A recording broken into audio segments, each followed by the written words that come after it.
Ce matin, au psych de Lunel, ça ne rigole pas dans la salle de sport. Guillaume, ce maréchal des logis-chefs de 37 ans, est à l'entraînement. Et pas question de se ménager.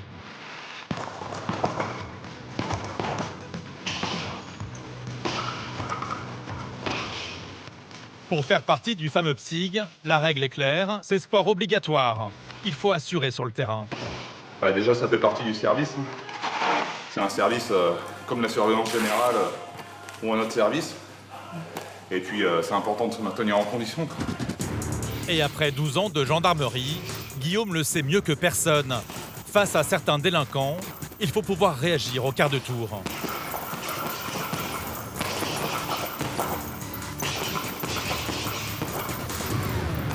Ça permet de faire face à pas mal de situations, hein. Pas forcément dangereuses, mais sortir quand il fait très chaud, équipé avec le gilet pare-balles, les vêtements longs et tout, s'il n'y a pas un bon cardio, une bonne condition physique, ça peut devenir compliqué, quoi. Et les 2 séances de sport par semaine ne sont pas de trop. D'ailleurs, juste après l'entraînement, Guillaume va devoir passer à l'action.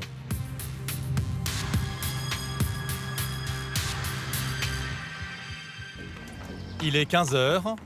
Pour démarrer la patrouille, direction les plages, où des collègues viennent de repérer des jeunes en train de fumer du cannabis au milieu des vacanciers. Ça arrive régulièrement, mais bon, ça pourrit les vacances des gens qui sont sur la plage et qui veulent profiter. Donc, même si c'est pas de la grande délinquance, c'est un acte d'incivilité qui pourrit les vacances. Ça fait naître un sentiment d'insécurité qu'il faut traiter dès le début de l'été pour qu'on puisse passer un été agréable. Guillaume débarque à l'entrée de la plage. Aussitôt, il repère un groupe de jeunes. C'est celui qui met de la crème sur lui, là. Ok, ça marche. Ok, ça marche. Allez. Sans attendre, les gendarmes surprennent le groupe. Bonjour, monsieur.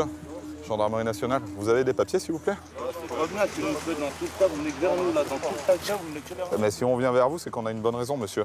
Est-ce que vous avez du produit stupéfiant sur vous? Est-ce que vous avez consommé? Ouais. Vous en avez plus sur vous? Monsieur? Monsieur, vous en avez plus sur vous? Non?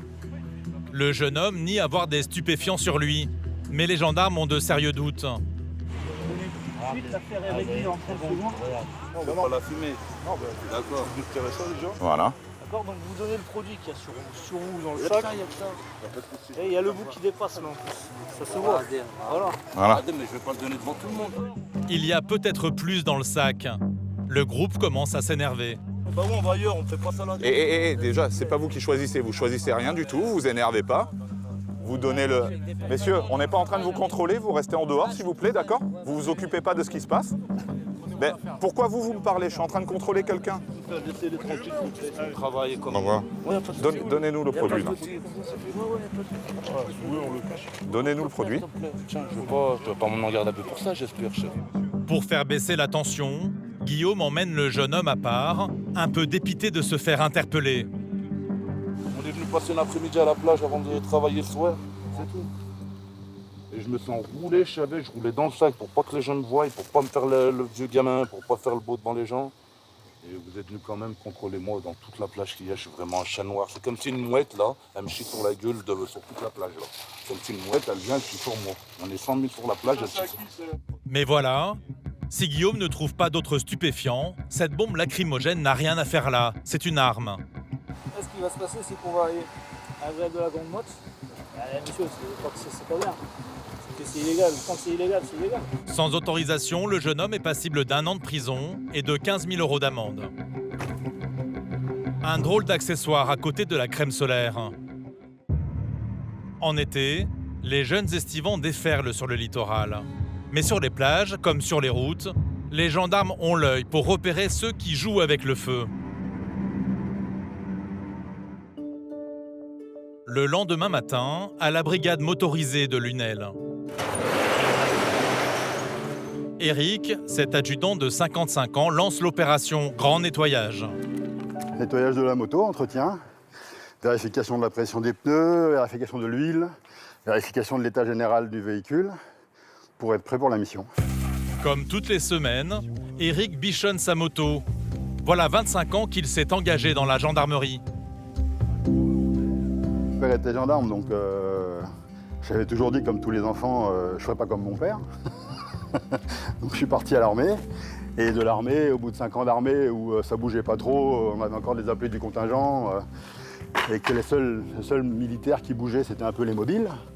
Donc du coup, j'ai ravisé mon choix et j'ai quitté l'armée pour aller en gendarmerie. Aujourd'hui, Eric est un motard d'expérience au caractère bien trempé. Pourtant, à l'origine, il avait une toute autre vocation. Non, moi au départ, je voulais être curé, comme quoi. Ouais, je voulais être curé. Moi, je suis devenu un ange de la route, mais au départ, je voulais être plus près de Dieu, quoi. Donc c'est comme ça, la vie. Hein. Aujourd'hui, il sillonne les routes à la recherche des chauffards, un métier où il faut pouvoir concilier passion et famille. Avant, l'avancement, c'était une mutation. Ta femme travaille, elle perd son boulot, il faut qu'elle en retrouve un. Enfin, c'est lourd, quoi. Les gosses, ils changent d'école. Enfin, après, il y a d'autres boulots, c'est pareil, il n'y a pas que le nôtre, hein, mais c'est vrai. Puis il y a une certaine pression au niveau du travail. Enfin, il y a ce qu'on ne peut pas ramener à la maison qui, des fois, est lourd. Hein, donc, c'est pas toujours rigolo. Bon, voilà. Allez, hop. On va plus qu'à ranger. Quelle heure il est? L'heure justement de partir sur le terrain. Une demi-heure plus tard, nous retrouvons Eric avec ses collègues au bord de cette route du bord de mer. Mais de toute façon, là, tu vas faire un peu de tout venant, du client qui sort des paillotes et qui part à au Gros du Roi, il peut tout faire. Hein. Et dans le trafic estival, il a l'œil pour repérer la moindre infraction. Dépassement par là, allez. Une entorse au code de la route, juste sous les yeux des gendarmes. Eric l'arrête immédiatement. Bonjour. Vous allez vous serrer sur le côté, s'il vous plaît. Mais visiblement, ce conducteur est un peu à côté de ses pompes. Serrez-vous sur le côté, là. Avancez, là. Oh là là. Eric lui fait la leçon. Bonjour. Coupez le moteur, s'il vous plaît. Vous savez que c'est limité à 50, l'entrée de l'agglomération. Et le dépassement par la droite, c'est interdit aussi. Ouais, mais vous avez bien vu, elle s'est décalée un peu sur la droite. Vous avez vu? Dépassement par la droite, c'est interdit. Ouais, mais elle a même pas mis le clignotant et tout, monsieur. Mais monsieur, Pour ça. vous n'avez pas à dépasser. Un conducteur un peu trop pressé qui a peut-être autre chose à cacher. Vous avez consommé de l'alcool avant de prendre le volant? D'accord. Vous avez consommé des produits stupéfiants au cours de la semaine? Donc si on fait le test, on n'a pas de surprise. Normalement, non. Allez, on va faire le test alors. Le jeune homme affirme n'avoir pris aucune drogue. Pourtant, très vite, il change de version. Dernière consommation de cannabis, c'était quand? Hier soir? Non, avant-hier. Le test va tirer tout cela au clair. Mais d'emblée, le conducteur minimise. Quand on est sous l'effet de cannabis, genre, c'est sous l'effet qu'on peut faire des accidents, mais pas au bout de plusieurs jours. Comme je vous ai dit avant-hier, là, il n'y a plus d'effet. Là, regardez, je vous parle normal et tout. Là, les analyses. Voilà, c'est pour ça. Vous avez l'air très calme. Ouais, vous avez l'air très calme depuis le début, ouais. Non, mais genre, très calme. Non, mais genre, c'est normal. Le conducteur l'ignore, mais on peut être positif 4 jours après avoir fumé du cannabis. Si c'est le cas, le jeune homme risque de perdre son permis sur le champ. Imaginons, je suis positif. Vous allez enlever mon permis, c'est ça? C'est ça. C'est pas bien. Ah bah, effectivement, c'est pas bien, effectivement. Vous n'avez pas testé autre chose, la coke, Jamais. que le cannabis? De l'herbe ou de la résine? Résine? Finalement, 10 minutes plus tard, le test a parlé. Surprise, il est négatif. Tu vois rien comme moi? Nada. C'était pas de la bonne, hein? Ah ouais, c'est C'était pas de la merde. Bah, je dirais pas que c'était de la merde, j'ai pas fumé, mais elle n'était pas suffisante pour que ça marque aujourd'hui. C'est vrai? Mm. Ah, mais peut-être un autre jour alors. Eh ben, mon dé- Monsieur, je vous promets, je vais arrêter. Et vous savez pourquoi? C'est pour par rapport à la vision de mon beau-père. Ça, moi, c'est ça qui m'énerve. C'est par rapport à mon beau-père. Peut-être une prise de conscience après ce contrôle qui a penché en sa faveur. Alors, effectivement, le test, il est pas. On n'a pas toujours un résultat positif, même si les contrevenants nous disent qu'ils ont consommé. Ça va dépendre de la qualité du produit, ça va dépendre de la fréquence régulière qu'ils ont à consommer le produit. Enfin voilà, il y a plein de facteurs comme l'alcool. L'alcool, c'est pareil, mais la même consommation n'amène pas forcément le même résultat le lendemain. Voilà. c'est une variable. Le jeune homme a eu très chaud et pense pouvoir repartir aussitôt. Mais Eric lui réserve une dernière surprise. C'est sûr, on m'enlève pas le permis. Qu'est-ce qui pourrait me soulager? Je perds pas mon travail, je perds pas ma vie de tous les jours. Il n'y a rien de mieux. Par contre, vous aurez quand même une amende pour le dépassement par la droite. Mais vous allez m'enlever que 90 € d'amende ou 3 points? Il y a les deux, monsieur. Non, s'il vous plaît, me faites pas le 3 points, s'il vous plaît. Ben, ça va avec, monsieur. C'est vrai? Et vous pouvez pas me faire cadeau? Ah, il n'y a pas de cadeau, monsieur. Vous avez fait l'amende. Ouais, pas de cadeau, ouais. Même si son permis est sauvé, le dépassement par la droite lui coûte une belle amende et 3 points en moins. Allez, c'est toujours négatif. Allez-y. Ah, Bonne merci. route. Passez une bonne journée, messieurs. Au revoir. Un jeune homme très enjoué. Eric peut tomber sur tout et son contraire. Les rares clients qui nous prennent la tête, souvent, c'est les alcoolémiques. Alors, en matière de stup ou en matière d'infraction, quand les gens sont pas repris directement à rebrousse-poil, ça se passe relativement bien. Le problème, c'est qu'avec l'été, des conducteurs sous influence, Eric en croise de plus en plus. D'ailleurs, quelques minutes plus tard, Allez, avancez, garez-vous. Eric contrôle cet autre jeune homme au volant. Prenez une grande inspiration et soufflez longtemps, s'il vous plaît. Merci.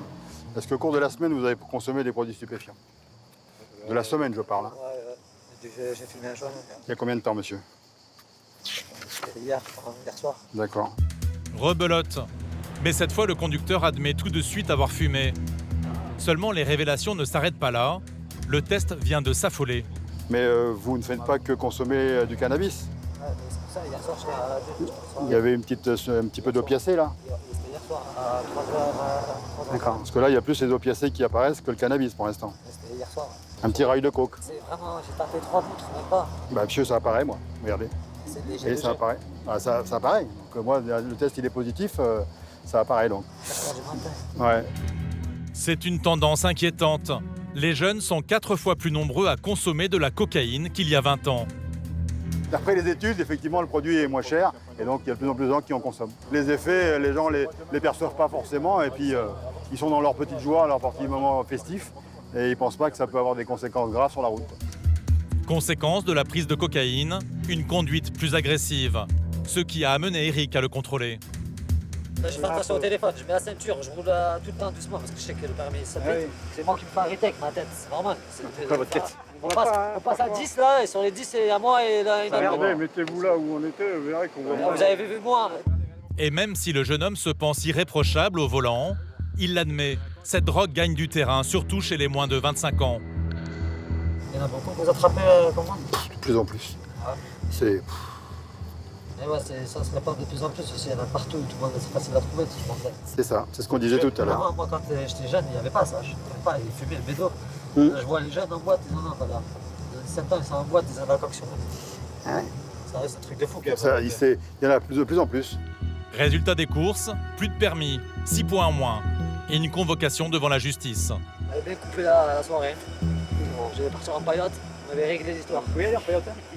Comment? Je vais aller à pied quand même. Bah, faites accompagner. Je vais rentrer chez moi, je vais jouer à la place, ça sera moins cher.